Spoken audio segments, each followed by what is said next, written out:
જો ખેડૂત મિત્રો, પટોલિયા ફાર્મમાં આપનું હાર્દિક સ્વાગત છે। તમે જે જોઈ રહ્યા છો ગિરનાર 4 મગફળી ફોલાવવા માટે પટોલિયા ફાર્મ જે ફોલ સેન્ટર છે ત્યાં આવી ચૂક્યું છે। આ તમે જે જોઈ રહ્યા છો ગિરનાર 4 મગફળીનું ફોલવાનું કામકાજ ચાલે છે। જો આ રીતે બંને પાર્ટમાં બીજળી અને મગફળી, આ જે ઓપનરમાં કોરી મગફળી ખોલાય છે મિત્રો, ગિરનાર 4 મગફળી કોરી ખોલાય છે। જુઓ,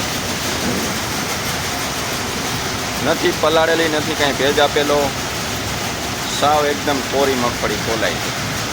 જુઓ, અહીંથી આ ઓરાય અને આ કન્વરમાં ચડે છે અને અંદરના પાર્ટમાં જુઓ આ અહીંથી કન્વરમાં આવે છે, આ દાણા આવે છે, અહીંથી આ ઘૂમામાં જાય છે।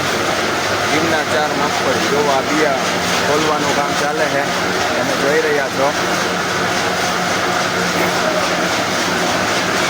કોઈને મગફળીનું બિયારણ જો જોતું હોય તો મારા કોન્ટેક્ટ ઉપર કનેક્ટ કરી વાત કરી શકો છો, જોઈ શકો છો।